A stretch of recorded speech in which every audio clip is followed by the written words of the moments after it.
Hello, dear NEET aspirants. Welcome back to the another session for NEET Chemistry 2026. In today's session, we are going to solve some of the important questions that is from organic chemistry, some basic principle and techniques. आज शुरू करते हैं organic का chapter और पहला question guys आप सभी की स्क्रीन पे ये रहा।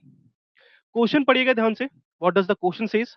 Question says in the given reaction एक मॉलिक्यूल दे रखा है जिसमें हमें एल्कोहलिक ग्रुप दिख रहा है OH, साथ ही साथ कॉन्सेंट्रेटेड H2SO4 दे रखी है और हीट दे रखा है। क्वेश्चन ने बोला है पी बताइए, what will be the product P. अब ऐसे क्वेश्चन को सॉल्व करने से पहले आपको एक बात आनी चाहिए and that is the concept कि इस पे कॉन्सेप्ट क्या लग रहा है। तो बच्चों ध्यान से सुनिएगा, कॉन्सेप्ट के बारे में बात करें तो H2SO4 एक डिहाइड्रेटिंग एजेंट है और हीट की प्रेजेंस पे साफ साफ इंडिकेट कर रहा है कि यहाँ से एलिमिनेशन होगा और एलिमिनेशन होगा वाटर का, राइट। अल्कोहल में एलिमिनेशन कराओगे वाटर का तो हम सभी को पता है कि एल्कीन बनेगा। लेकिन मजेदार बात सुनना, इन रिएक्शन में कार्बोकैटायन बनने के चांस होते हैं और कार्बोकैटायन के रीअरेंजमेंट के चांस बढ़ सकते हैं अगर आपका कार्बोकैटायन एक मोर स्टेबल कार्बोकैटायन में कन्वर्ट हो सकता है during the course of the reaction. तो सबसे पहले आइए पहले वाले रिएक्टेंट से शुरू करते हैं। तो पहली रिएक्शन में क्या हुआ होगा, आपका H पॉजिटिव गेट अटैच, और मैं कह सकता हूं अल्कोहल ने अटैक करा होगा H पॉजिटिव पे, right. A nucleophilic species having a electron will attack on a electron deficient species that is a electrophile. अगले स्टेप पे आपका यहाँ पे वाटर बना होगा and we know that water is a very good leaving group. Water एक काफी अच्छा लिविंग ग्रुप है और उसी के साथ 6 मेंबर की रिंग पे एक पॉजिटिव चार्ज यहाँ जनरेट हो चुका है। अगर हम थोड़ा फोकस करें तो इस पॉजिटिव चार्ज के बारे में बताएंगे कि इसकी डिग्री क्या है। Degree means that to that particular positive charge how many carbon atoms are it actually surrounded by. तो देखिए मेरे साथ, कलर चेंज करते हैं, 1 2 3। ये जो पॉजिटिव चार्ज है ये तीन तरफ से कार्बन से अटैच है, that means it's a tertiary carbocation. वो कैसा कार्बोकैटायन है? Tertiary carbocation. क्या मेरे पास और कोई अच्छा ऑप्शन है कि टर्शियरी कार्बोकैटायन की स्टेबिलिटी और बढ़ा सकते हैं? The answer is for this case I don't have anything else. So that means जो भी कार्बोकैटायन बन के आया है वो आगे जाके रीअरेंजमेंट नहीं करने वाला। अब मुझे इसको स्टेबलाइज करना है। आइए एक बार थोड़ा सा ऑप्शन पे भी नजर दौड़ाते हैं। पहले ऑप्शन में देखिए, एक एल्कीन बना है 6 मेंबर का, दूसरे में 6 मेंबर का बना है, सी में एक 5 मेंबर की रिंग बनी है। क्या मुझे 5 मेंबर की रिंग बनाने की जरूरत है? अगर आपने बेस चेन थ्योरी पढ़ी होगी तो उसमें आपको ये पता होगा कि सबसे ज्यादा जो स्टेबिलिटी होती है वो 6 मेंबर रिंग्स की होती है। 5 मेंबर में आप जा सकते हैं but that should give you more stability, जो कि इस केस में तो नहीं दिख रही। सी ऑप्शन को आप कैंसिल कर सकते हैं। वापस आ जाइए। अब क्या होगा अगर आप थर्ड वाले कार्बन के पास देखें, यहां पे आपको एक H मिलेगा और फर्स्ट वाले कार्बन के पास भी H है और सेकंड वाले के पास भी H है, राइट। इन तीनों के पास अपने अपने हाइड्रोजन है, कहीं से भी हाइड्रोजन निकल सकता है। लेकिन एक बात का ध्यान रखना, हाइड्रोजन को वहीं से निकालेंगे हम जहां से स्टेबल प्रोडक्ट बने। और इस केस में हमारा जो स्टेबल प्रोडक्ट है वो बनेगा जब जो वाटर निकला हमारा, राइट, अब वो भी इतना सफिशिएंट है कि इस H को वापस ले ले। So the hydrogen carbon bond will leave over here, thereby making a double bond like this, and this double bond is more stable. Why? Because ये highly substituted है। अगर ये highly substituted है तो उससे क्या फर्क पड़ता है? उससे ये फर्क पड़ता है कि इसका जो हाइपर कॉन्जुगेशन है इस एल्कीन का वो रिलेटिवली बाकी जो आपके माइनर प्रोडक्ट बनेंगे उनसे ज्यादा है। माइनर प्रोडक्ट में एक ये बन सकता है और एक माइनर प्रोडक्ट में आपका ये बन सकता है, राइट। तो अगर आप देखेंगे तो इस वाले जो मैंने ऊपर मेजर प्रोडक्ट बनाए उसके कितने हाइपर कॉन्जुगेटिंग स्ट्रक्चर आएंगे? क्या आपको 3 अल्फा H इस CH3 के दिख रहे हैं? क्या आपको 3 अल्फा H इस वाले CH3 के दिख रहे हैं? और क्या आपको 2 अल्फा H ऊपर और नीचे दिख रहे हैं, HNH? तो सबसे ज्यादा हाइपर कॉन्जुगेटिंग स्ट्रक्चर पहले वाले की आई है। सो दैट मीन्स जो हमारा सही आंसर है वो हो जाएगा अब सी तो नहीं होगा, A. A will be the correct answer and that is the answer for this question. ठीक है, तो करना, प्रोसीड करना कैसे, रिएक्शन को देखना है, समझना है और प्रोसीड करना आगे। अगले क्वेश्चन पे चलते हैं इसी के साथ। आ जाइए। क्वेश्चन कहता है, थोड़ा रिलेटेड है उसी से। इस बार अल्कोहल की रिएक्शन फिर से एसिडिक मीडियम में करा रहे हैं और प्रोडक्ट पूछा है पी। ध्यान से देखिएगा क्या होता है। फर्स्ट स्टेप में अगर मैं अल्कोहल में H पॉजिटिव एसिड की प्रेजेंस में और हीट कर रहा हूं, तो पहला प्रोडक्ट तो मैं CH2OH ट्वाइस पॉजिटिव ये बनाया। यहां से वाटर रिलीज होगा और रिजल्ट क्या करेगा मेरे पास, CH2 पॉजिटिव। अब बच्चों ध्यान देने वाली बात यह है कि हम क्या क्या कर सकते हैं। क्या यहां से मैं इसको और स्टेबिलिटी करवा सकता हूं? यस, मेरे पास एक तरीका है, मैं इसको और स्टेबल बना सकता हूं। या तो मैं मिथाइल शिफ्ट करा दूं, बट बच्चों मिथाइल शिफ्ट करा के ना फाइव मेंबर में सुनना कार्बोकटायन बनेगा जो कि टर्सरी है। लेकिन उससे भी ज्यादा स्टेबिलिटी पता है कब आएगी, जब मैं रिंग ओपनिंग कर दूं। अगर मैं 5 मेंबर की रिंग से 6 मेंबर की रिंग में जाता हूं तो उससे ज्यादा स्टेबिलिटी आती है। और आप देख सकते हैं यहाँ पे 6 मेंबर की रिंग। आइए इसकी नंबरिंग करते हैं। तो नंबरिंग आप शुरू कर सकते हैं 1 2 3 4 5 और 6। तो ध्यान से देखिए, 2 और 6 का बॉन्ड टूटा, 1 और 6 के बीच में बना, और 2 3 4 5 को ऐसे लिख दीजिए। 2 पे मिथाइल ग्रुप है, उसको लगाना मत भूलना। राइट, ये हो चुका है। अब वो जो पॉजिटिव चार्ज था वो कहां गया? That positive charge is now on the carbon 6। वो छठे कार्बन पे पॉजिटिव चार्ज है। ठीक है, अगर वो छठे कार्बन पे पॉजिटिव चार्ज है तो आइए ध्यान से देखिएगा। अब अगर 1 और 6 का बॉन्ड बन गया और वो छठे कार्बन पे पॉजिटिव चार्ज है, तो अब यहां से हम क्या कर सकते हैं। इसके पास भी हाइड्रोजन है, फिफ्थ वाले के पास भी हाइड्रोजन है। राइट, तो हम क्या करते हैं, फिफ्थ वाले से निकाल के इसको यहां पे लगा देते हैं। तो सेकंड ये रहा, हाइड्रोजन ने लीव करा होगा यहां से और अपने साथ एक बॉन्ड छोड़ दिया यहाँ पे। राइट, तो अगर आप देखेंगे इस ऑप्शन में 2 1 6 5 4 3। राइट, ऑलराइट,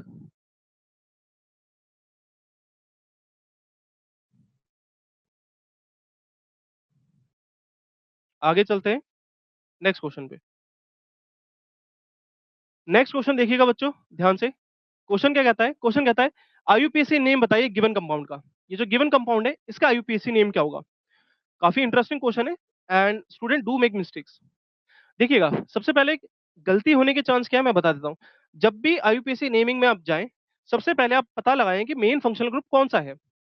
देखा जाए तो तीनों ही हमारे नाइट्राइल हैं और तीनों में से हम किसी को भी ज्यादा प्रेफरेंस नहीं दे सकते। तो जो कॉन्सेप्ट है यहाँ पे वो लग रहा है आईयूपीएसी का,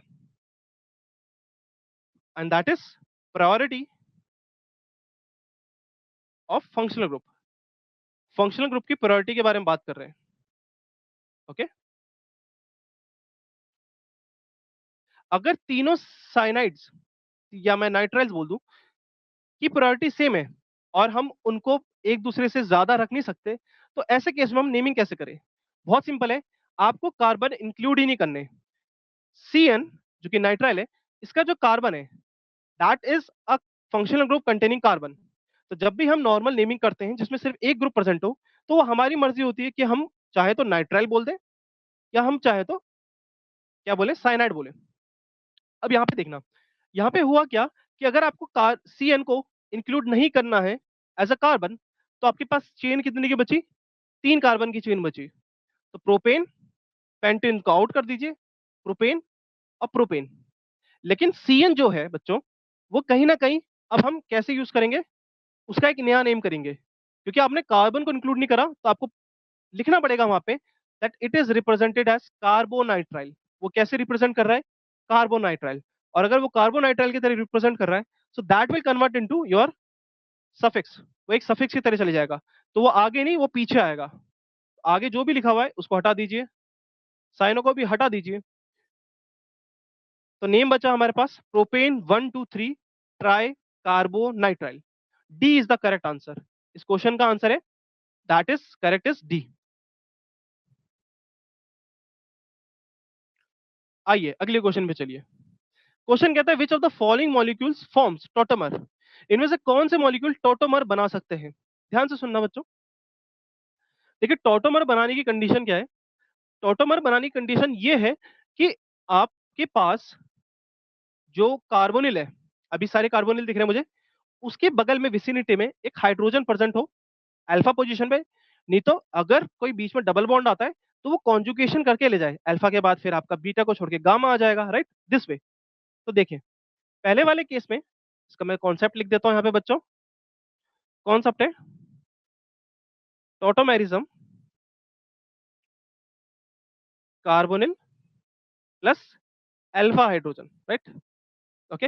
और अगर आपके पास कॉन्जुगेशन है तो आप उसको आगे तक कंटिन्यू कर सकते हैं। सबसे पहला मॉलिक्यूल देखिएगा, the first molecule is something like this, right. और हमें पता है उसके पास हाइड्रोजन यहाँ पे है।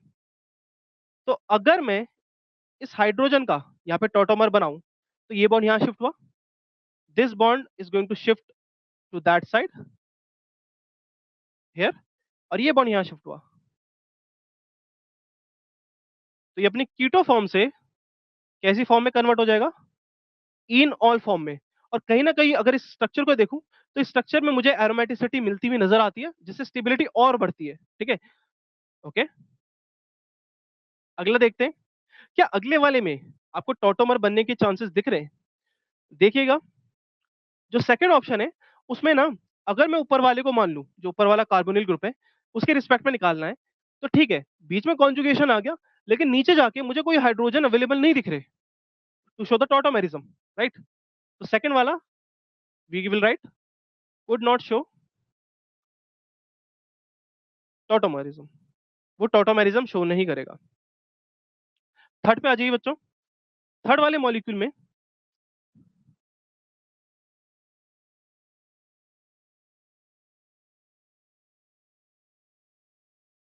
आपको कंपोनेंट कुछ ऐसे दे रखा है, क्या यहाँ पे हाइड्रोजन प्रेजेंट दिख रहे हैं आपको। अगर दिख रहे हैं तो आप यहाँ से भी क्या करवा सकते हैं, डोनेशन इस तरह से, क्योंकि अल्फा पोजीशन है, राइट। अब देखिए इसमें मजेदार बात आती है, अल्फा पोजीशन यहाँ पे भी है और यहाँ पे भी है। ऊपर वाली पोजीशन से मत बनाना, because that is will not be stable, वहां से स्टेबल कंपोनेंट बन के नहीं आता, ठीक है, डबल बॉन्डिंग का। यहाँ से बनाना, यहाँ से आएगा आपके पास OH और डबल बॉन्ड। सो क्या होता है rule, rule says that double bond on the bridge position is not stable, right. Bridging position पर डबल बॉन्ड स्टेबल है ही नहीं। क्यों नहीं है, क्योंकि देखो ब्रिजिंग पोजीशन जो होगी वो 3D शेप में होगी, 3D शेप में होगी तो उसको बॉन्ड एंगल 90 से ज्यादा रखने पड़ेंगे। बट अगर आप उसमें 90 लाने की कोशिश करते हो तो उससे मॉलिक्यूल में क्या आता है, स्टेरिक स्ट्रेन आता है बहुत ज्यादा, तो वो एग्जिस्ट करता ही नहीं है, राइट। आगे चलो फोर्थ वाले ऑप्शन में देखते हैं। फोर्थ वाले ऑप्शन में स्ट्रक्चर कुछ इस तरीके से, एंड आपके पास एक CH3 है, राइट। तो मेरे पास एक हाइड्रोजन आई थिंक फिर भी बचा हुआ है, और उसके साथ में फटाफट क्या कर सकता हूं, शो कर सकता हूं टॉटोमेरिज्म। तो यहाँ पे उसके साथ भी हम टॉटोमेरिज्म शो कर सकते हैं, राइट। सो अगर कोई पूछे इस क्वेश्चन में how many structures can shows tautomerism, so guys answer क्या रहेगा, आंसर विल बी, देखिए 1 कर रहा है, 2 नहीं कर रहा, 3 में करा सकते हैं आप, और 4 में भी करा सकते हैं आप, राइट। सो ऐसा ऑप्शन जिसमें 1 3 4 हो, ऑप्शन नंबर सी मैच करता है, and that is the correct answer, वो एक करेक्ट आंसर है, राइट। आगे चलते बच्चों इसी के साथ। आइए अगला क्वेश्चन पढ़ना बड़े ध्यान के साथ। क्वेश्चन कहता है एक टर्शरी एल्केन दे रखा है उन्होंने एक तरह से, और इस पे आपने क्लोरीनेशन कराना है, मेजर प्रोडक्ट पूछा गया है। अब एक चीज का बात ध्यान रखना, यहाँ पे मैं कॉन्सेप्ट की बात कर दूं। देखिए जो कॉन्सेप्ट लग रहा है वो कहीं ना कहीं यहाँ पे रिएक्टिविटी का लग रहा है, और यहाँ पे मैं बात करना चाहूंगा रिएक्टिविटी वर्सेस सिलेक्टिविटी की, रिएक्टिविटी वर्सेस सिलेक्टिविटी की। सुनिएगा, अगर रिएक्टिविटी और सिलेक्टिविटी में बात होती है तो ध्यान रखना बच्चों, क्लोरीनेशन जो आप करते हो वो मोर रिएक्टिव होता है, और ब्रोमिनेशन जो करते हो वो क्या होता है, मोर सिलेक्टिव होता है, राइट। रिएक्टिविटी में chlorination is more reactive and selectivity में ब्रोमिनेशन सिलेक्टिव होता है। अब हमें देखना है कि इसमें से कौन सी स्टेटमेंट सही है। जो ए प्रोडक्ट बना that is a primary alkyl halide, जो बी बना वो सेकेंडरी अल्काइल हैलाइड, जो सी बना क्या वो टर्शियरी अल्काइल हैलाइड है या वो एक एल्कीन है। ध्यान से सुनना, अगर आप क्लोरीनेशन करा रहे हो तो एल्कीन तो बनेगा नहीं, आपके पास प्राइमरी, सेकेंडरी और टर्शियरी बनाने के चांसेस है। मैं एक बार आपको कंपैरिजन करा दूं प्राइमरी और टर्शियरी में, राइट, क्योंकि सेकेंडरी हमारे मॉलिक्यूल में है नहीं। तो देखिए जरा, प्राइमरी प्रोडक्ट की बात करूं और उसके साथ लिखूं मैं टर्शियरी प्रोडक्ट, तो बच्चों ध्यान से देखना, प्राइमरी प्रोडक्ट के लिए जो हमारा रेशियो होता है वो होता है रिएक्टिविटी 1 टाइम्स एंड कितने नंबर ऑफ हाइड्रोजन है मेरे पास 9 टाइप्स के। टर्शियरी प्रोडक्ट में देखिए कितने टर्शियरी प्रोडक्ट है, बेसिकली रिएक्टिविटी जो होती है उसकी वो होती है 5 टाइम्स, राइट। और कितने दिख रहे हैं मुझे, एक ही टर्शियरी हाइड्रोजन दिख रहा है 1। तो बच्चों यहां से साफ साफ बात पता चल रही है कि प्राइमरी प्रोडक्ट की वैल्यू ज्यादा है, तो यस जो मेजर प्रोडक्ट बनेगा वो प्राइमरी प्रोडक्ट होगा। यहां से हम कंफर्म करते हैं, right. So A is the correct answer, A बिल्कुल करेक्ट आंसर है। आगे चलते हैं इसी के साथ अगले क्वेश्चन पे।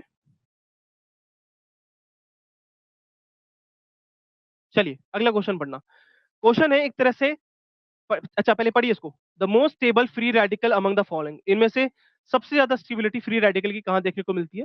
तो बच्चों फ्री रेडिकल है क्या चीज, ये एक इंटरमीडिएट है, आपको पता होना चाहिए that free radical is a inter intermediate होते हैं शॉर्ट, किसी रिएक्शन के दौरान ये थोड़ी देर के लिए बनते हैं, राइट। सो जो कॉन्सेप्ट लग रहा है वो लग रहा है स्टेबिलिटी ऑफ इंटरमीडिएट का, ये आपको पता होना चाहिए। अब आपके ध्यान में इस क्वेश्चन को सॉल्व करते टाइम क्या चीज आनी चाहिए बच्चों, आपके दिमाग में एक चीज आनी चाहिए कि जब भी हम ऐसे स्टेबिलिटी के क्वेश्चन को सॉल्व कर रहे हैं तो हमारे पास पूरी नॉलेज हो इंडक्टिव, हाइपर कॉन्जुगेशन, मीजोमेरिक जैसे इफेक्ट्स की। आइए पहला ऑप्शन देखते हैं यहाँ पे, CH3C, CH3C। अगर मुझे इसको स्टेबलाइज कराना है तो कौन कौन से फैक्टर है। देखिए इंडक्टिव तो रहेगा ही, बट कहीं ना कहीं इस केस में हाइपर कॉन्जुगेशन है, और हाइपर कॉन्जुगेशन कितने हाइड्रोजन का है, बिल्कुल लिखिए 9 अल्फा हाइड्रोजन का, क्योंकि ये जितने भी आपको कार्बन दिख रहे हैं वो सारे अल्फा कार्बन है, right, with respect to the radical, radical के रिस्पेक्ट में वो क्या है, अल्फा है। अगले ऑप्शन में चलते हैं, CH3 2CH। इस बार एक मिथाइल को हटा के हमने हाइड्रोजन लगा दिया है, तो हमारे जो अल्फा हाइड्रोजन है हाइपर कॉन्जुगेशन के वो भी डिक्रीज हो जाएंगे। इस केस में जो हाइपर कॉन्जुगेशन आएगा that is because of 6 alpha hydrogen की वजह से आएगा, ठीक है, 6 अल्फा हाइड्रोजन की वजह से आएगा।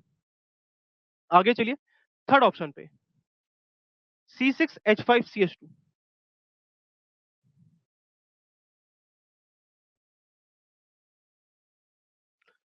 बच्चों इस केस में जो आपको देखने को मिलेगा वो रेजोनेंस देखने को मिलेगा, एंड रेजोनेंस मिलेगा बाय दिस बेंजीन रिंग, जो बेंजीन रिंग अटैच है उसकी तरफ से आपको रेजोनेंस देखने को मिलेगा। और एक बात आपको पता होनी चाहिए दैट इज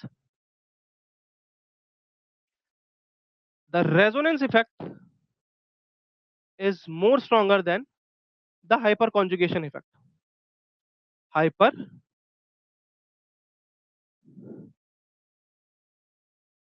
कॉन्जुगेशन इफेक्ट, ठीक है। चलिए आगे चलते हैं डी पे, ये हो जाएगा आपका सी, ये आपका ए, ये आपका बी, और डी वाले में आई गेस दो उन्होंने दे रखे हैं हमें बेंजीन रिंग, राइट। तो दो फिनाइल रिंग अटैच कर दीजिए, पहली फिनाइल रिंग CH रेडिकल और दूसरी फिनाइल रिंग। अब सुनना बच्चों ध्यान से, अगर मेरे पास दो फिनाइल रिंग अटैच है तो रेजोनेंस भी तो पहले वाले के सी के कंपैरिजन में ट्वाइस देखने को मिलेगा, ट्वाइस रेजोनेंस। और जैसे मैंने अभी ऊपर लिख दिया कि resonance effect is more stronger than और more prominenting than the hyperconjugation effect. इसका एक सिंपल सा फंडा है, मैं अभी यहीं पे समझा देता हूँ। देखिए हाइपर कॉन्जुगेशन इफेक्ट जो होता है वो आप सिग्मा ऑर्बिटल्स और पाई ऑर्बिटल्स का करते हैं, जिसमें टेम्परेरी शिफ्ट होता है, वापस से हाइड्रोजन जो पॉजिटिव निकलता है वो वापस से अटैक करता है। लेकिन रेजोनेंस में ना कहीं हम जो शिफ्टिंग करते हैं वो पाई इलेक्ट्रॉन्स की शिफ्टिंग करते हैं, राइट। और पाई इलेक्ट्रॉन्स की शिफ्टिंग करके एक बार आपने शिफ्ट कर दिया तो उतना जल्दी वो वापस नहीं आता एज कंपेयर टू जितना जल्दी वो हाइपर कॉन्जुगेशन में वापस आता है, क्योंकि H पॉजिटिव विसिनिटी में ही घूम रहा है।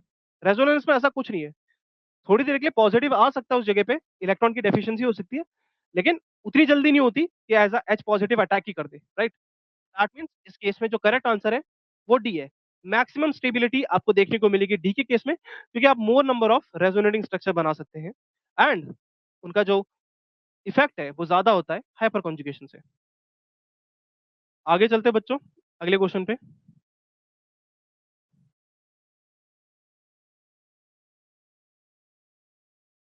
आइए क्वेश्चन पढ़िए। क्वेश्चन कहता है the compound with the highest pK value is.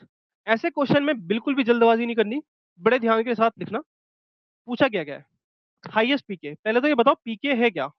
पीके का फॉर्मूला है नेगेटिव लॉग ऑफ के, that is basically log 1 upon के, राइट। इतना समझ में आया, बहुत बढ़िया। ये था हमारा कॉन्सेप्ट। अब इस कॉन्सेप्ट को मैं थोड़ा सा आगे लेके चलता हूं बच्चों। ये जो लॉग 1 अपॉन के है ना, इसका सिग्निफिकेंस क्या है दिखाता हूं। कभी भी आपको एसिड दिया हो एच, वो ब्रेक होता है H positive plus A negative, aqueous aqueous and aqueous में। ऐसे क्वेश्चंस में K निकालते हैं हम, that is product concentration upon reactant concentration. ध्यान से सुनना, अगर मेरी रिएक्शन में जो मेरा एसिड है that has more tendency to convert into its ionisable form, so H positive की कंसंट्रेशन बढ़ेगी। अगर H की कंसंट्रेशन बढ़ेगी तो K की कंसंट्रेशन बढ़ेगी। और हमने ये जो इक्विलिब्रियम कांस्टेंट लिखा है वो किसी एसिड के लिए लिखा है, सो दैट मींस K बढ़ेगा।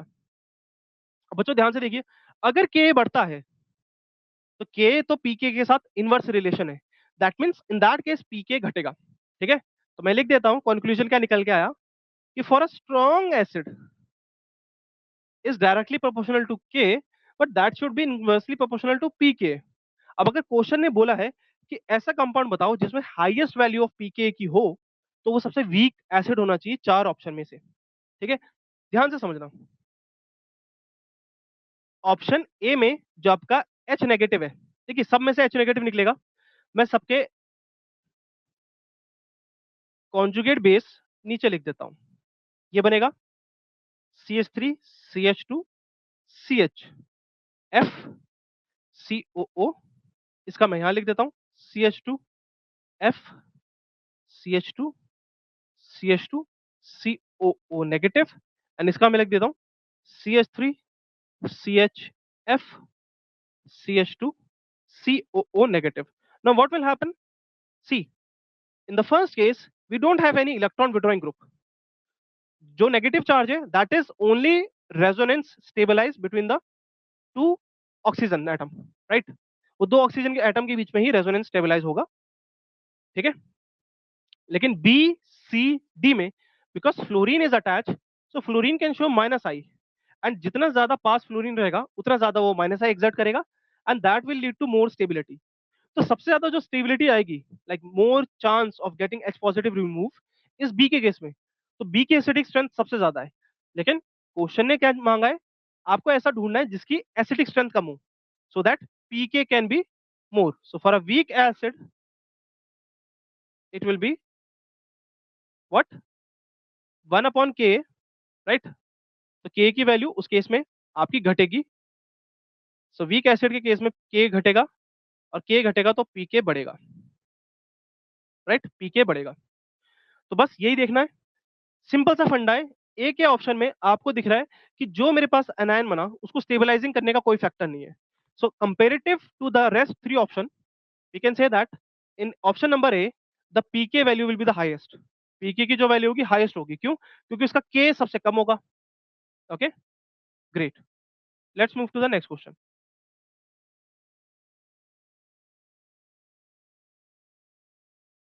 सिमिलर टू दैट एक एसिडिक सिस्टम का क्वेश्चन देखते हैं अराइल सिस्टम के अंदर। सभी जगह देखिए, सबसे पहले जब भी क्वेश्चन आए, what as a student you should do, first of all tell और note it down what type of functional groups are given. Okay, so यहाँ पे कॉन्सेप्ट में लिख देता हूँ। कॉन्सेप्ट है कि आपको सबसे पहले पहचानना है कि जो मेरे फंक्शनल ग्रुप्स है वो कौन कौन से हैं। देखो सब में ही OH OH OH दिख रहा है, तो हाइड्रोजन भी OH का ही निकलेगा और कहीं से निकालने की जरूरत नहीं है until unless more electronegative group जुड़ा हो, जैसे कार्बोक्सिलिक एसिड, राइट, या सल्फोनिक एसिड, तब आप वहां पे जाएंगे, तब तक OH पे रहिए। अब OH के रिस्पेक्ट में NO2 है पैरा पोजीशन पे, यहाँ पे है मेटा पे, OCH3 है मेटा पे एंड OCH3 है पैरा पे। ठीक है, ध्यान से सुनना। कॉन्सेप्ट ये कहता है कि अगर मुझे किसी की भी एसिडिक स्ट्रेंथ देखनी है, सो उसके बाद जो बनने वाला कॉन्जुगेट बेस है दैट शुड बी स्टेबल। वो स्टेबल होगा, that means more ease with the H positive release. So Ha giving you H positive and A negative. A negative is your conjugate base, that is your conjugate base. जितनी ज्यादा इसकी stability बढ़ेगी उतनी ज्यादा acidic strength Ha की बढ़ेगी, right. अब देखिए बच्चों, ध्यान से सुनना, एक बार इन सबके हाइड्रोजन निकाल के ही दिखा देता हूं। फर्स्ट वाले केस में आपको मिलेगा NO2 और NO2 है इलेक्ट्रॉन विड्रॉइंग ग्रुप। ये इलेक्ट्रॉन विड्रॉइंग ग्रुप है और कहां से इलेक्ट्रॉन विड्रॉ करता है? ऑर्थो और पैरा डायरेक्शन से। ग्रेट। उसके बाद जो अगला आता है इसमें वो आता है NO2 ग्रुप। NO2 ग्रुप अगर मेटा पे लगा है, मेटा पे, राइट, तो वो बस -I ही शो कर सकता है, उससे ज्यादा वो कुछ शो नहीं कर सकता। अगले ऑप्शन पे चलते हैं। अगले ऑप्शन पे बच्चों जो अगला ग्रुप है वो आई थिंक OCH3 है, राइट। ये जो मिथॉक्सी ग्रुप है अगर ये मेटा पे लगता है तो इसके पास भी ऑक्सीजन का -I दिखाने के अलावा और कोई चारा नहीं है यहाँ पे, right. It can not show any other effect. और लास्ट में जब ये O नेगेटिव OCH3 आपका पैरा पे आएगा, सो ऑक्सीजन के पास लोन पेयर है, they can participate in resonance, so यहाँ पे ये एक इलेक्ट्रॉन विड्रॉइंग ग्रुप की तरह काम करेगा। अब सुनना, अगर मुझे कॉन्जुगेट बेस को स्टेबल करना है तो कहीं ना कहीं बच्चों what we want is that more the number of electron withdrawing groups, because वो नेगेटिव चार्ज को कम करेंगे एंड वो स्टेबिलिटी प्रोवाइड करेंगे पूरे मॉलिक्यूल में। Number of electron donating groups inversely related. ठीक है, अब देखिए जरा, पहले वाले केस में एक NO2 लगा हुआ है पैरा पोजीशन पे, दैट्स वेरी ग्रेट। दूसरे वाले में वो मेटा पे लगा है, तीसरे पे मेटा पे और चौथे पे ये। तो सबसे ज्यादा एसिडिक स्ट्रेंथ पूछी थी तो वो एक ही होगी। फिर NO2 और OCH3 में बच्चों दोनों ही आपके क्या है, इलेक्ट्रॉन विड्रॉइंग ग्रुप। NO2 का -I ज्यादा होता है OCH3 से, राइट। ए के बाद बी आएगा, देन सी आएगा और फाइनली आपका डी आएगा। तो इसका जो सही आंसर है वो ए है। ठीक है, ए को तो आपको पता ही चल गया ए सबसे ज्यादा है, तो जिस जिस ऑप्शन में ए नहीं है उसको हटा दीजिए, तो वहां से भी आपको पता चल रहा है, ऑप्शन देख के भी आपको तुरंत पता चल रहा है कि ए इज द करेक्ट आंसर। ज्यादा आगे जाने की जरूरत नहीं है क्योंकि उसी में ही एक इलेक्ट्रॉन विड्रॉइंग ग्रुप है जो कि फुली अपना एक्सटेंट शो कर रहा है अगर वो प्रेजेंट हो ऑर्थो पैरा पोजीशन पे। ठीक है,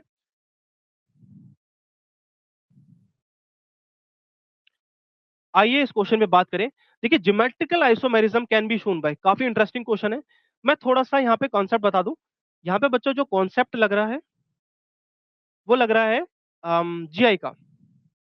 अब जीआई का कॉन्सेप्ट क्या कहता है? देखिए, अगर किसी मॉलिक्यूल में if you want to see that whether it is geometrical, it will show geometrical isomerism और not. So what you need to do is you need to look out for something. First thing, there should be some restricted rotation around double bond. So यहाँ पे मैं सिर्फ double bond का ही example ले रहा हूँ, वैसे हम एक रिंग में भी देख सकते हैं रिस्ट्रिक्टेड रोटेशन। अभी के लिए क्योंकि क्वेश्चन में सिर्फ डबल बॉन्ड है तो मैं वहीं तक ही फोकस कर रहा हूँ। सेकंड ऑप्शन, अगर आपके पास कुछ एल्कीन ऐसे दिखती है A B C D, so what it should not have that A should not be equal to B and C should not be equal to D. ये नहीं होना चाहिए क्योंकि अगर वो सेम सेम होगी तो आप बता नहीं सकते कि, मैं इसको एग्जांपल के लिए करके दिखा दूंगा, थोड़ी सी अभी दिख जाएगा इसी में, राइट। ध्यान रखना, whatever the groups are on the same side, they should not be equal. A can totally be equal to C or A can be totally equal to D. Same with B. But A should not be equal to B and C should not be equal to D. So let's focus on the options. ये option हमें मिल ही जाएंगे। सबसे पहला जो option है देखना जरा, वो है okay CH3 twice C double bond CH। आइए अभी समझा देता हूं इस वाले ऑप्शन से। देखिए, what is the problem over here? अगर आप बोलेंगे कि with respect to this CH3, this CH3 is cis, but the problem is the other is also CH3, so उसके लिए trans हो जाएगा, right? And they both are similar. In fact अगर एक आइसोटोप लेबल्ड भी होता ना तब भी हम चेंज करवा सकते थे, right? Is that the nature of the molecule has been changed और the group has been changed. So इस केस में ना हम इसे सिस बोलेंगे ना हम इसे ट्रांस बोलेंगे, हम इसे बोलेंगे जीआई इनएक्टिव, राइट? इसमें कोई जीआई शो नहीं होगा, डज नॉट शो जीआई. आप लिख दीजिए does not show GI. Okay,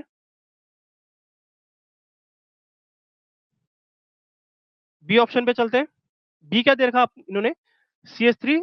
okay, चारों ही सेम कर दिए. तो बच्चों क्या अगर चारों group, all the four groups that you see are similar, are you able to tell whether they are cis or trans? No, we can't say. Let's go with the other option, C.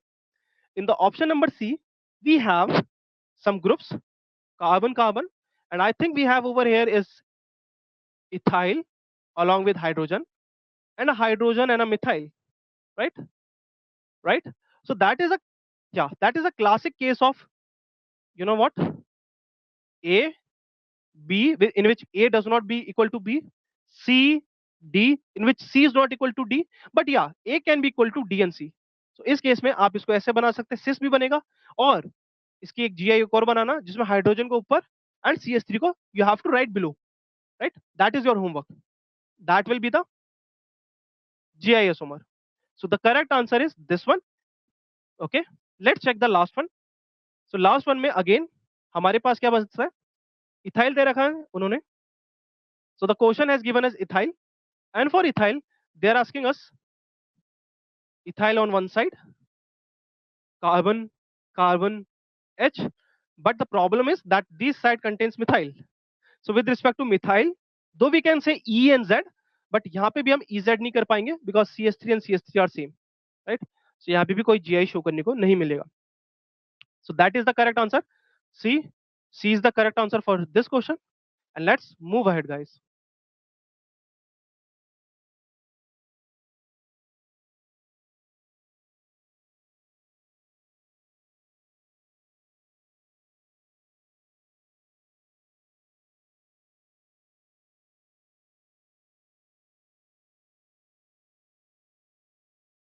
All right, guys. Here is another IUPAC named compound. We have to tell what is the correct name for this IUPAC name for this component. See, जब भी question आए, concept ये कहता है आपका कि आपको यहाँ पे तो IUPAC के रूल्स लगाने और आपको रूल्स आने चाहिए. क्वेश्चन में आप फंक्शनल ग्रुप को पहचान लीजिए और मैंने पहचान लिया वो है NH2. क्वेश्चन में जो फंक्शनल ग्रुप है वो है NH2. साथ ही साथ CH3 दे रखा है और C2H5 भी दे रखा है उन्होंने, राइट? आइए नेमिंग शुरू करते हैं. तो अगर मेरे पास NH2 है तो मैं नंबरिंग यहाँ से शुरू करता हूँ.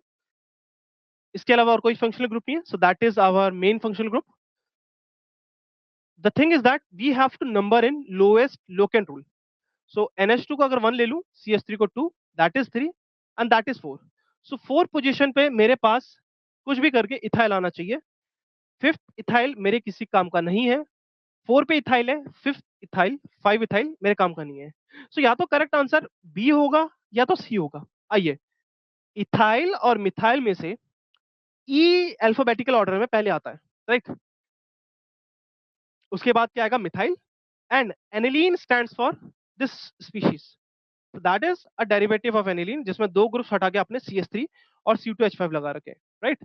सो इस क्वेश्चन का जो सही आंसर है वो है बी. बहुत सिंपल क्वेश्चन है. Just you need to follow the rules and the answer will eventually be out. Okay, आगे चलते हैं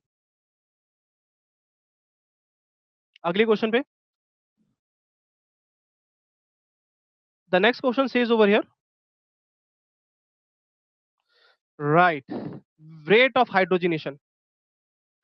इस टॉपिक में बच्चों को काफी डाउट रहता है. आइए इसके बारे में बात करते हैं. सुनना जरा. क्वेश्चन कहता है rate of hydrogenation of which of the following alkenes will be minimum.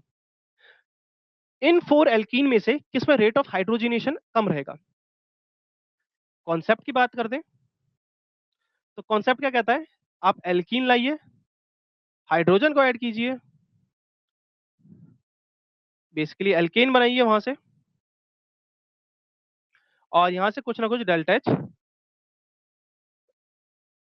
की वैल्यू आएगी। ठीक है, अब सुनना जरा। जब भी आप हाइड्रोजनेशन देखने जा रहे हैं बच्चों, आपको देखना होगा कि उस हाइड्रोजनेशन में, मैं इसके यहाँ पे पॉइंट लिख देता हूँ आपके लिए, जो कॉन्सेप्ट पॉइंट है, hydrogenation is very very sensitive to steric. वो काफी ज्यादा सेंसिटिव है स्टेरिक क्राउडिंग के। ठीक है, पहला पॉइंट। दूसरा पॉइंट हो गया कि अगर चलो स्टेरिक क्राउडिंग भी सेम है, तो वो फिर चेक करता है स्टेबिलिटी ऑफ एल्कीन। एल्कीन की स्टेबिलिटी के बारे में बात करते हैं। आइए देखिए यहाँ पे एक एग्जांपल से समझाता हूं।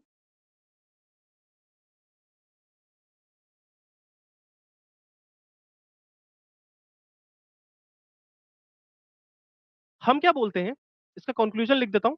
देखिए बच्चों, hydrogenation is inversely proportional to stability. अब यहाँ पे स्टेबिलिटी का मतलब, देखिए आपने एक चीज पढ़ी होगी कि जो चीज जितनी ज्यादा स्टेबल हो, वो उतनी ज्यादा हीट रिलीज करेगी जब आप उसको डिस्टर्ब करोगे। राइट, यही तो हम सबने पढ़ा है। लेकिन यहाँ पे जो है ना फंडा, वो थोड़ा सा अलग है। यहाँ पे जो basically funda, the core concept is written over here, is that first of all you need to understand the level. आप कौन से लेवल पे हैं, समझाने के लिए। फॉर एग्जाम्पल, मैंने यहाँ पे ले लिया 1 2 3 4 चार कार्बन का ब्यूटेन। उसके बाद मैंने ब्यूटेन की सिस फॉर्म ले ली, एंड मैंने ब्यूटेन की ट्रांसफॉर्म ले ली। राइट, अभी मुझे एनर्जी की एग्जैक्ट वैल्यू से कोई मतलब नहीं है, आप यहाँ पे लिख दीजिए एनर्जी। राइट, सुनना बच्चों, अगर आप इन सभी का क्या करवाएंगे, what you will do hydrogenation, तो फाइनली तो सब में एक ब्यूटेन बनेगा। राइट, समझिए बात को। एनर्जी लेवल देखिए यहाँ पे कितना ड्रॉप डाउन हुआ, कितना ड्रॉप डाउन हुआ, और कितना ड्रॉप डाउन हुआ। तो सबसे ज्यादा बच्चों एनर्जी लेवल कहां पे ड्रॉप डाउन हुआ, सबसे ज्यादा एनर्जी लेवल वहां पे ड्रॉप डाउन हुआ जहां पे स्टेबिलिटी सबसे कम थी। इसका मतलब हाइड्रोजनेशन करने में सबसे ज्यादा हीट रिलीज होगी उन एल्कीन से जो कि लेस स्टेबल है। अगर वो लेस स्टेबल है तो वो हायर लेवल पर रहेगा पहले। अल्टीमेट गोल सबका सेम है, right, but the thing is that more delta H will be release by such reaction, more heat of hydrogenation will be release. Question ने यही पूछा था कि किस केस में सबसे ज्यादा, अच्छा मिनिमम पूछिए तो मिनिमम वाला ढूंढ लेंगे। लेकिन आई होप आपको सबसे ज्यादा का कॉन्सेप्ट समझ में आया, और जो सबसे ज्यादा स्टेबल होगा उसका जो डेल्टा एच आएगा वो मिनिमम आएगा, इसका मैक्सिमम आ जाएगा। आइए, ऐसा एल्कीन ढूंढिए जिसमें से सबसे कम वैल्यू आए। अब मैंने क्या बताया था आपको, मैंने ये बोला था कि जो आपकी हाइड्रोजनेशन का रेट है वो स्टीरिक सराउंडिंग पे बहुत ज्यादा इफेक्ट करता है, और इसके बाद वो सराउंडिंग पे इफेक्ट करता है। इनके स्ट्रक्चर बना के दिखा देता हूं मैं। पहले का ये रहा, पहले का कुछ इस तरह से, 3 कार्बन का, 1 2 3। दूसरे का ये रहा, तीसरे का, अब देखिए तीसरे में आपको क्या दिख रहा है, डबल बॉन्ड दिख रहा है एंड हाईली क्राउडेड। और चौथे वाले में देखिए H, double bond H. Right, cis और ट्रांसो अभी तो उन्होंने कुछ नहीं बोला। अब बच्चों एक चीज का हमें यहाँ ध्यान रखना है, वो ये है कि जिसमें सबसे ज्यादा क्राउडिंग हुई, आप यहाँ से हाइपर कॉन्जुगेशन का भी इफेक्ट लगा सकते हैं कि इस मॉलिक्यूल के पास 12 अल्फा एच है। क्या है, 12 alpha H. If this molecule contains 12 alpha H, doesn't that means that stability will be the maximum for this double bond? अगर इसकी स्टेबिलिटी ज्यादा है तो ये सबसे नीचे लाया करेगा। राइट, और अल्टीमेट बनने के बाद तो सभी सिमिलर बनेंगे। तो rate of hydrogenation of which of the following alkyl will be minimum is C. C मेरे पास सही आंसर है, बिकॉज ये काफी ज्यादा स्टेबल है, स्टेरिकली क्राउडेड है, तो इसका एनर्जी लेवल नीचे लाया करेगा। और हमें उस नीचे लेवल से थोड़ा सा और नीचे जाना है जब हाइड्रोजनेशन कंप्लीट हो जाएगी, तो सबसे कम अमाउंट की एनर्जी वहीं पर रिलीज होगी। Right, great. आगे चलते इसके साथ अगले पार्ट पे। चलिए अगला क्वेश्चन देखिए। इस बार हम उल्टा कर रहे हैं, अभी तक हम वाटर रिमूव कर रहे थे टू फॉर्म एल्कीन, ना हम वाटर ऐड कर रहे हैं in presence of acidic condition. सुनना बच्चों ध्यान से, होता क्या है, आपको ये रिएक्शन दे दी जिसमें आपको बेसिकली क्या दिया है, एक एल्कीन दिया और वाटर दिया है, एंड क्वेश्चन ने पूछ लिया कि पी बता दो मेजर क्या बनेगा। सबसे पहले अगर हम इसमें कॉन्सेप्ट के बारे में बात करें, तो ये हो जाएगा addition of water on alkene acidic condition में। ठीक है, अब देखिए जरा, CH3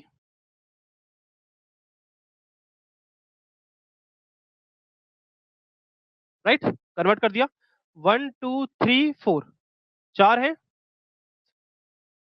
1 2 3 3 मिथाइल ब्यूटेन, 3 मिथाइल क्या था ये, 3 methyl butene, right, double bond है ना, इन 3 मिथाइल ब्यूटीन।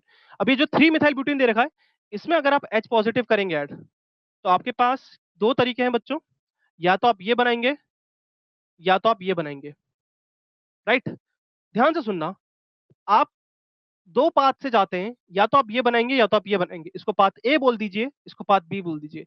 अब खुद ही सोचिए, क्या पाथ ए ज्यादा स्टेबल है या पाथ बी ज्यादा स्टेबल है? ऑफ कोर्स पाथ ए ज्यादा स्टेबल है, बिकॉज CH3 ग्रुप यहाँ लगा हुआ है, एक हाइड्रोजन यहाँ पे दिख रहा है, तो 4 अल्फा एच मिल रहे हैं गाइस, और यहाँ पे बच्चों सिर्फ दो, 2 अल्फा एच।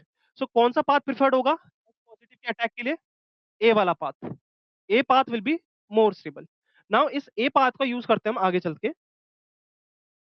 मैं रिएक्शन को दोबारा से दिखा देता हूं। आपने रिएक्शन शुरू करी, आपने H पॉजिटिव डाला, एक पाथ तो ये आया कि ये बना दे, और एक आया आपके पास ये बना दे। तो बच्चों ये ज्यादा स्टेबल है, क्योंकि मैंने क्या लिखा, इस पे 4 अल्फा एच है and that contains 2 alpha H. दो हाइपर कॉन्जुगेटिंग स्ट्रक्चर बनेंगे ऊपर वाले के, इसके बनने चार। अगर इसके चार बन रहे हैं, तो अगला स्टेप भी यहीं से शुरू होना चाहिए, ये नहीं बनना चाहिए। इस 4 अल्फा एच में आपके पास क्या आएगा अगला? अब वाटर अटैक करेगा। अब सुनना, यहीं पे बच्चे मार खा जाते हैं, गलत होता है आंसर। क्या ये जो कार्बोकैटायन बना, इस बात को कहीं पे भी नोट कर लो, अगर कार्बोकैटायन बन गया बच्चों, तो always check for rearrangement, right. बिल्कुल प्रोसीड मत हो जाना, एक बार चेक कर लो। तो चेक करा तो पाया कि यस, रीअरेंजमेंट पॉसिबल है, और वो जो हाइड्रोजन मैंने लिखा, उसको लिख देते 1,2 हाइड्राइड शिफ्ट, यहां से हाइड्राइड शिफ्ट करा दी मैंने, और हाइड्राइड शिफ्ट के कराते ही H यहां पे आ जाएगा and the positive charge will be over there, right. This is much better. ये हो गया आपका टर्शरी कार्बो कैटायन, और आप इसके अल्फा एच निकाल सकते हैं, तीन यहां से, तीन यहां से, और दो यहां से, 8 अल्फा एच बन के आगे, जो कि ज्यादा है 4 अल्फा एच से, राइट। अब कुछ नहीं करना इस पे, अब इस पे वाटर का अटैक करना है, तो वाटर का अटैक करा दीजिए। Okay, so water act as a nucleophile, attack here, OH positive, और फाइनली, क्योंकि बच्चों अगर आपने एसिडिक कंडीशन यूज करी है, तो उसका कोई ना कोई तो कॉन्जुगेट पार्ट रहा होगा, अगर नहीं भी रहा तो सॉल्वेंट तो लिया होगा, तो सॉल्वेंट से H को दे दो, वापस से आपका एसिड बन जाएगा, और फाइनली आपने अपना प्रोडक्ट बना लिया है, दैट इज दिस। अब इसको चेक करना है ये बना कहाँ पे है। ये रहे मेरे चार ऑप्शन, और इन चार ऑप्शन में से I think option number A is the correct, and that matches with our image, वो हमारी इमेज के साथ मैच करता है जो हमने बनाई है, राइट। तो बेसिकली टर्सरी अल्कोहल बन गया इस रिएक्शन से। प्राइमरी नहीं बनेगा बिकॉज रीअरेंजमेंट होगा ऑफकोर्स, सेकेंडरी नहीं बनेगा क्योंकि टर्सरी बनाने में ज्यादा फायदा है, एंड अगेन प्राइमरी नहीं बनेगा, डी भी गलत है। तो ए इज द करेक्ट आंसर, ए सही आंसर है इस क्वेश्चन का। आगे चलते हैं नेक्स्ट क्वेश्चन की तरफ।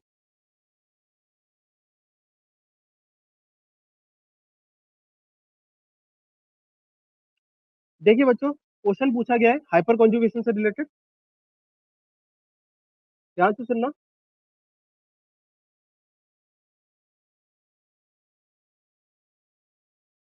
क्वेश्चन क्या कहता है कि in which of the following cases hyperconjugation is possible, in which of the following cases hyperconjugation is possible.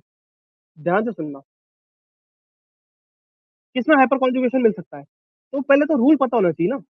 Alkene में हाइपर कॉन्जुगेशन मिल जाती है, कार्बोकैटायन में मिल जाती है, कार्बोकैटायन में मिल जाएगी, और इसमें मिल जाएगी, इन सब में मिल जाती है, लेकिन इसका मतलब ये नहीं कि सब में ही होगी। आपको चेक करना पड़ेगा, right? The concept is hyper conjugation का यूज करेंगे एंड हम प्रेजेंस ऑफ अल्फा हाइड्रोजन भी देखेंगे साथ साथ, राइट? चलिए शुरू करते हैं। सबसे पहले देखिए बच्चों, मैं एक बार आपको चार ऑप्शन दिखा देता हूँ। देखिए, क्या वन एंड डी होगा ऑप्शन, या बी एन सी होगा, या ए सी डी होगा, या ए बी सी डी? आइए बात करते हैं। पहले वाले केस में कहीं ना कहीं हाइपर कॉन्जुगेशन पॉसिबल है, क्योंकि यहाँ पे भी आपको सी एच थ्री और यहाँ पे भी सी एच थ्री दिख रहा है, राइट? तो पहले वाले केस में तो सिक्स अल्फा हाइड्रोजन है, और यस यहाँ पे हाइपर कॉन्जुगेशन पॉसिबल है। बी वाले केस में एक रूल आता है जिसको हम बोलते हैं ब्रेडिट रूल। क्या बोलते हैं? Bredt rule. Bredt Bredt rule ये कहता है कि आपकी जो पोजीशन है, कौन सी वाली, ब्रिज हेड वाली, वहां पे आप एक डबल बॉन्ड को नहीं ला सकते, बिकॉज जो आपकी ब्रिज हेड पोजीशन है बच्चों, वो प्लेनर रहना पसंद ही नहीं करती। They like to bin 3D, तभी वो स्टेबिलिटी गेन करती है। अगर आप उनको प्लेनर कर दो तो हाईली अनस्टेबल हो जाएगा सिस्टम, राइट? तो दे अवॉइड दैट। तो यहाँ पे आप देख रहे होंगे सी एस थ्री बनेगा, दिख रहा है। यहाँ पे एच है, कितना भी मन करे इस एच को प्लीज ये मत करना, गलत हो जाएगा पूरा क्वेश्चन, ठीक है? ये बनता ही नहीं, this does not exist in this case, क्योंकि जो हमारी जो ब्रिज हेड कार्बन है, यहाँ पे जो ब्रिज हेड सिस्टम है पूरा आपको दिख रहा है, साइक्लिक बाईसाइक्लिक सिस्टम, वो स्मॉल साइज का है। In that case double bond वहां पे नहीं आएगा, है ना? तो बी तो नहीं होगा। सी पे देख लीजिए, क्या सी पे आप हाइपर कॉन्जुगेशन शो कर सकते हैं? हाँ, सी वाले पे मैं हाइपर कॉन्जुगेशन शो कर सकता हूँ, एक ही तरफ से, क्योंकि यहाँ पे तो देखो सी एस थ्री है, और उसके बाद अगर मैं हाइपर कॉन्जुगेशन शो करूं तो मेरे पास एक पॉसिबिलिटी है कि मैं हाइड्राइड को शिफ्ट करा दूं और फिर हाइपर कॉन्जुगेशन शो कर दूं, तो एक वो तरीका भी है, और वो होगा ही, है ना? तो यहाँ पे पहले रीअरेंजमेंट करा देंगे और फिर हाइपर कॉन्जुगेशन शो करा देंगे। इसके एक हाइड्रोजन बचता है, और उस हाइड्रोजन का भी आप हाइपर कॉन्जुगेशन करा सकते हो, ठीक है? तो हमारा जो आंसर आया वो आया ए सी डी, बी नहीं होगा, सी इज द करेक्ट आंसर, ठीक है? तो ए सी डी हमारा करेक्ट आंसर हुआ। इसी के साथ बच्चों आगे चलते हैं अगले क्वेश्चन पे।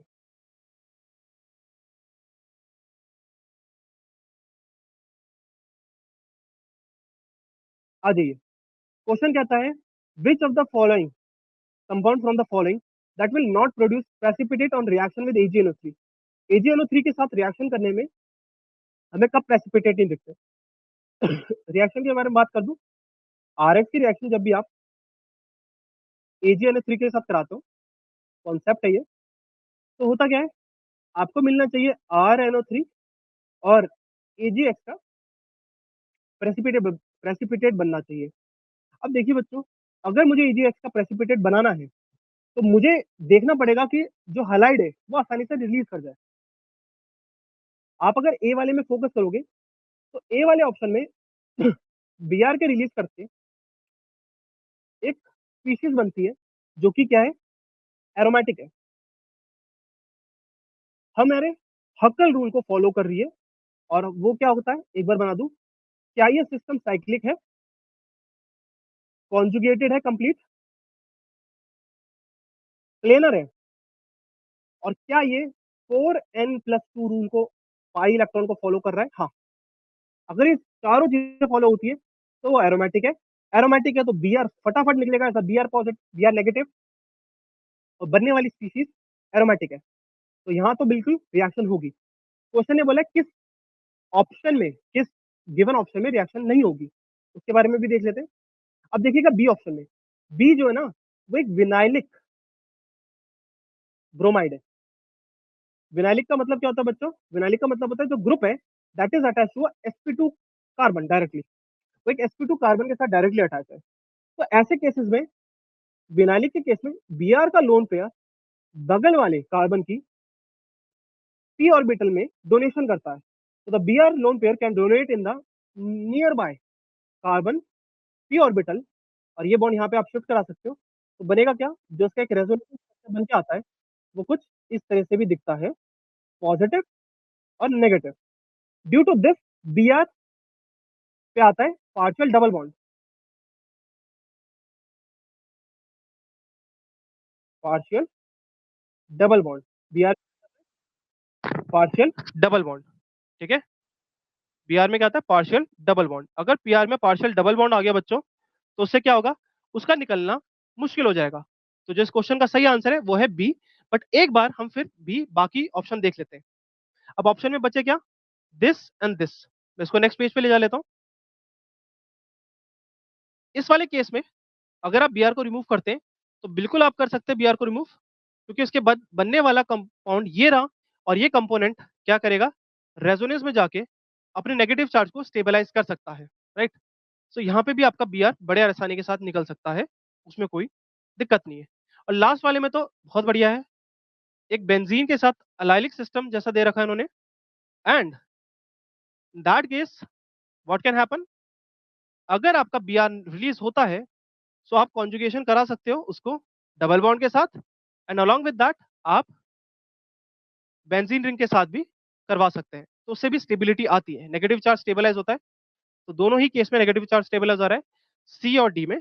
सो that means B was the answer in which AgNO3 does not precipitate out because Br has a partial double bond character. Okay, let's move to the next question.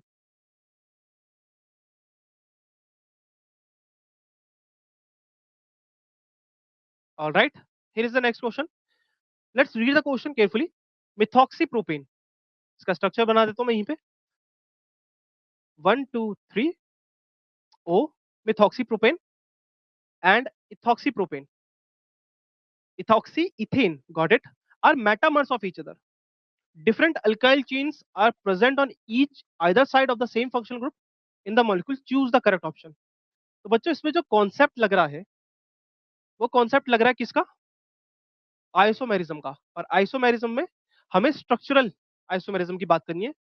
In that case molecular formula is same, but groups attached are different. जो groups attach होंगे different होंगे on either side of functional group. तो मैंने इसको convert करके सीधा सीधा metamers के लिए रख दिया है। तो मेटामर्स क्या होते हैं? हमारे आइसोमर्स होते हैं जिसमें जो मॉलिक्यूलर फॉर्मूला होता है वो सेम होता है, बट जो ग्रुप्स अटैच होते हैं are different on the either side of the functional group. अभी फंक्शनल ग्रुप कौन से हो सकते हैं?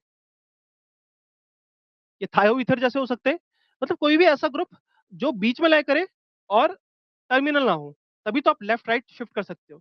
तो थायोल हो चुका है, ईथर आपने देख लिया है।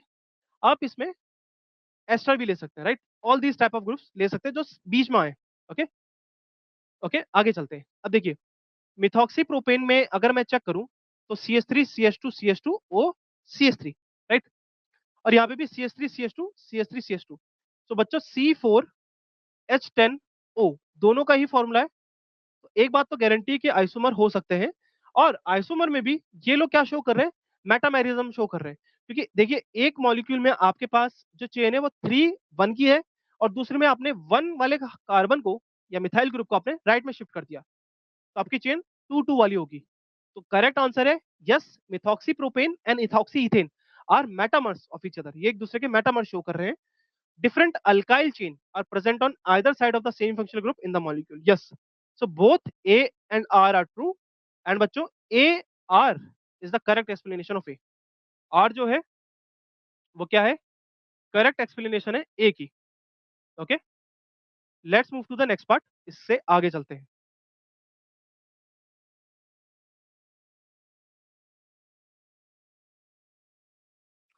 आइए एक सेपरेशन से भी क्वेश्चन उठाते हैं।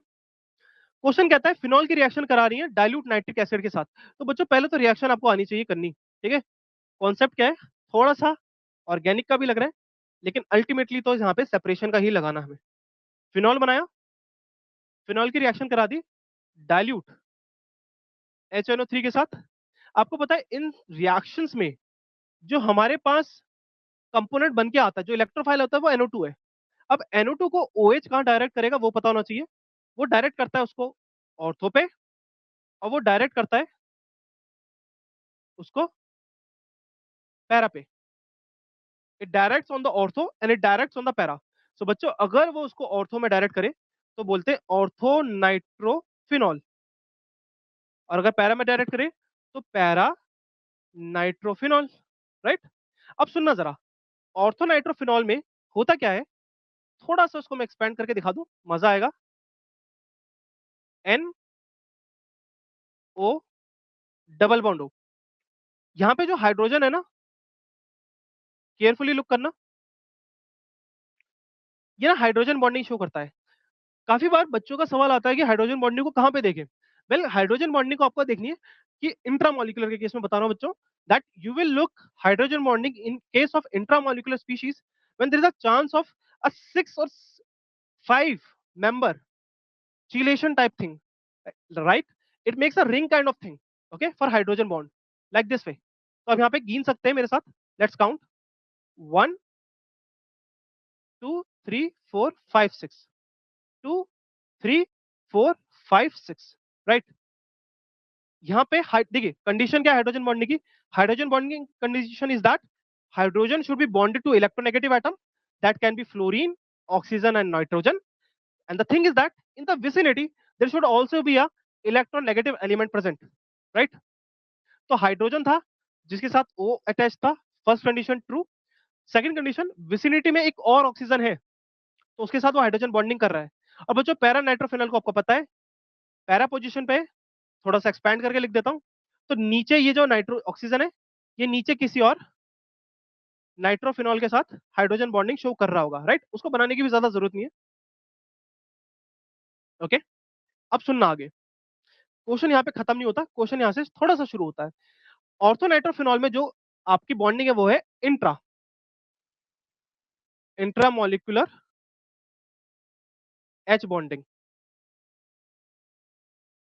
एंड यहाँ पे आपके पास जो है वो है इंटर.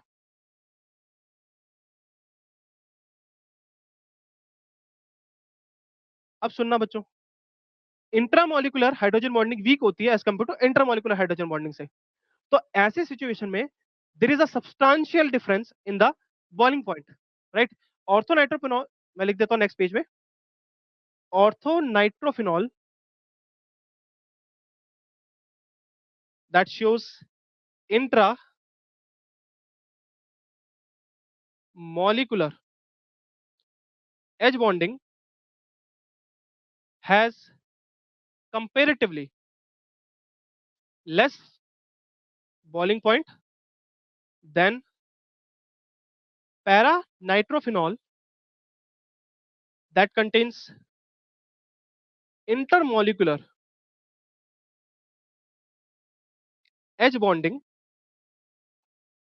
which has relative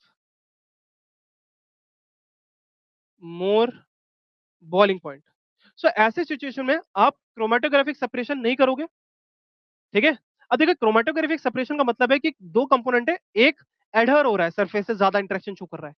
यहाँ पे तो कहीं ना कहीं ऑर्थोनाइट्रोफिनॉल पैरानाइट्रोफिनॉल के केस में जो डिफरेंस है, कोर कॉन्सेप्ट है, उनके बॉइलिंग पॉइंट में डिफरेंस है. तो कुछ ऐसा सेपरेशन ढूंढिए ना जिसमें बॉइलिंग पॉइंट का कर सके. फ्रैक्शनल क्रिस्टलाइजेशन भी मेरे लिए काम का नहीं है, क्योंकि सॉल्युबिलिटी भी मुझे अलग नहीं निकालनी है इनकी, to be honest. Fractional crystallization आप उन केसेस में यूज कीजिए जिसमें सॉल्युबिलिटी का डिफरेंस आए, राइट, कम रहे, और फ्रैक्शनलाइज कर करके, मतलब छोटे छोटे फ्रैक्शंस बार बार बॉयल ऑफ करो, कूल डाउन करो, बॉयल ऑफ करो, कूल डाउन करो, वहां पे आप यूज करेंगे फ्रैक्शनल क्रिस्टलाइजेशन.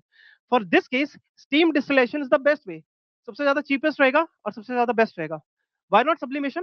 बिकॉज दोनों केस में neither orthonitrophenol nor the paranitrophenol are sublime. They are not sublime substance like camphor or naphthalene, right? So we can't use sublimation. So the correct answer is steam distillation. देखिए, चारों option जो दिए होते हैं ना बच्चों techniques में, आपको सबके बारे में पता होना चाहिए, तभी आप कॉन्फिडेंटली करेक्ट आंसर टिक करके आएंगे, राइट?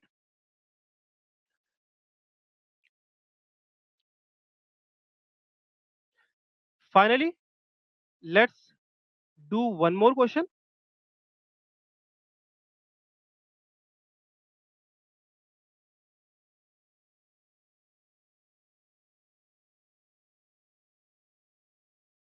आइए, let's read this question. Question says number of dichloro derivatives that can be obtained from N-butane. Excluding stereoisomerism. इससे ज्यादा सिंपल क्वेश्चन क्या ही मिल सकता है। मजा तो तब आता जब ये स्टीरियोआइसोमेरिज्म भी बोल देता। मैं यहीं पे बता देता हूँ, ठीक है। वो एक अलग सा क्वेश्चन हो जाएगा आपके लिए फॉर योर प्रैक्टिस। ओके, जरूर कमेंट करना, वहां पे मैं आंसर आपको जरूर दूंगा। What is the answer when you include the stereoisomerism, right. आइए क्वेश्चन देखिए। क्वेश्चन में है एन ब्यूटेन। एन ब्यूटेन 4 का होता है। अब इसके डाइक्लोरो डेरिवेटिव्स बनाने हैं। अब करते कैसे इस क्वेश्चन को? सिंपल है, आपको स्ट्रक्चर बनाने डिफरेंट डिफरेंट। 4 की चेन ये बनी। अब इस चेन में मैं क्लोरीन कहां लगा सकता हूं? इस पोजीशन एंड दिस पोजीशन पे। ये मेरे पास फर्स्ट स्ट्रक्चर आ गया। इसको नेक्स्ट पेज पे करते हैं ताकि आपको ढंग से दिखे। 4 के मेंबर की में मैं क्लोरीन को यहाँ पे पुट कर सकता हूँ बच्चों, यहाँ पे पुट कर सकता हूँ, राइट। मेरे पास एक स्ट्रक्चर बन के तैयार है। सेकंड वाले में मैं क्लोरीन को first position and third position में पुट कर सकता हूँ। फोर्थ अगले केस में मैं क्लोरीन को यहाँ पुट कर सकता हूँ, राइट। दैट इज जब मैं क्लोरीन को सिंगल सिंगल पुट कर रहा हूँ हर कार्बन पे। इससे ज्यादा तो मैं और ऑप्शन इसमें बना ही नहीं सकता, राइट। एक और बना सकता हूँ मैं इसमें and that is this one, chlorine and chlorine, right. उसने बोला था एन ब्यूटेन पे, नॉर्मल ब्यूटेन पे ही बनाने, ज्यादा उसको टच मत करना, ठीक है। नॉर्मल ब्यूटेन को नॉर्मल ब्यूटेन ही रहने देना। तो बच्चों नॉर्मल ब्यूटेन को नॉर्मल ब्यूटेन रहने दूंगा। तो एक बना, दो बना, तीन बना, चार बना। इसके अलावा एक ये भी तो हो सकता है कि दोनों क्लोरीन लास्ट में लग जाए, या ऐसे बना दूं कि दोनों क्लोरीन सेकंड वाले पे लग जाए। अब मैं थर्ड वाला या फोर्थ वाला नहीं दिखा रहा क्योंकि वो रिपीट होंगे, राइट। वो रिपीट होंगे। सो बस आपके इस क्वेश्चन का जो आंसर था वो मैंने पहले वाले में सबको अलग अलग करके दिखाया, कंफर्म करा कि यस इतने ही बनेंगे, इससे ज्यादा पॉसिबल नहीं है, और फिर मैंने पेयर अप करके बनाया। तो पेपर में भी ऐसे ही करना है, रैंडमली नहीं, जो दिमाग में है वो करना नहीं, सिस्टमैटिकली आपको एक स्ट्रक्चर बनाना है और उस स्ट्रक्चर में आपको जो भी ग्रुप्स है उनको फिल करना है, तभी करेक्ट आंसर आएगा। और हमेशा ये डाउट हमेशा के लिए हट जाएगा कि क्या सर कोई फॉर्मूला होता है इनको बनाने का? जल्दी नहीं, आपको बना बना के ही देखना है, लेकिन एक सिस्टमैटिक वे में जैसे मैंने सिखाया। अब देखो बच्चों, वैसे तो हमारा आंसर आपको पता चल चुका है, आ गया है 6। लेकिन अगर वो स्टीरियो आइसोमेरिज्म करता ना, तो मैं यहाँ पे दिखा देता हूँ कहाँ कहाँ देखने को मिल जाता। वो एक अगला क्वेश्चन हो जाएगा आपके लिए। इस वाले कार्बन पे आपको दिख जाएगा स्टीरियो आइसोमेरिज्म, राइट। क्लोरीन है, लेफ्ट और राइट में अलग अलग ग्रुप है। यहाँ पे भी आपको दिख जाएगा आर एस, यहाँ पे कुछ आर एस नहीं दिखेगा। अब यहाँ पे देखो, यहाँ पे मजेदार बात है, यहाँ पे आर एस तो दिख जाएगा, चार भी आपकी तरफ से आने चाहिए। आप बोलोगे कि सर देखिए ना, चार ग्रुप्स अटैच है, क्लोरीन है, हाइड्रोजन है, और एक मिथाइल ग्रुप है और एक दूसरा ग्रुप है। और यहाँ पे भी क्लोरीन है, हाइड्रोजन है, दैट ग्रुप है बड़ा सा, और हाइड्रोजन और मिथाइल है। तो बच्चों यहाँ पे एक प्रॉब्लम है, यहाँ पे ना एक मीजो बनेगा, आपके आर आर आएंगे, आपके एस आर आएंगे, बट अगर स्टीरियो वो बोलता है तो आर एस और एस आर का कॉन्ट्रीब्यूशन सेम रहेगा। तो यहाँ पे आप तीन गिनोगे अगर क्वेश्चन आता वैसा तो, ठीक है। यहाँ पे देखिए, इन सच क्वेश्चंस यहाँ पे आपका जो भी कायरल सेंटर है वो तो आ ही नहीं, राइट। तो कोई नहीं है, और यहाँ पे भी कोई नहीं है। तो टोटल गिन लेना उस केस में। मैं यहाँ पे लिख देता हूँ इंक्लूड, अगर क्वेश्चन पूछा जाता स्टीरियो आइसोमेरिज्म, तो पहले वाले के दो आते, दूसरे वाले के भी आपके दो आते, तीसरे वाले के आपका कुछ नहीं आता, है ना। तीसरे वाले का आपका कुछ नहीं आता, उसको आप वन ही काउंट करते। चौथे वाले का आप देख लीजिए, यहाँ पे तीन काउंट कर लेना, पांचवें वाले का आप एक काउंट करना, और लास्ट वाले का आप एक काउंट करना, राइट। सो 3, 2, 5, 2, 7, 8, 9, 10, राइट। सो 10 आंसर आता अगर इंक्लूडिंग स्टीरो आइसोमेरिज्म बोला जाता। Alright student, keeping set that, let's end this session over here. Now for the next session, we are going to take the hydrocarbons, and that is, I'm going to bring really interesting question for our next session. Till then, keep practicing and be in the game, be focused, and that's all. Let's meet in the next session. Take care, guys. Bye.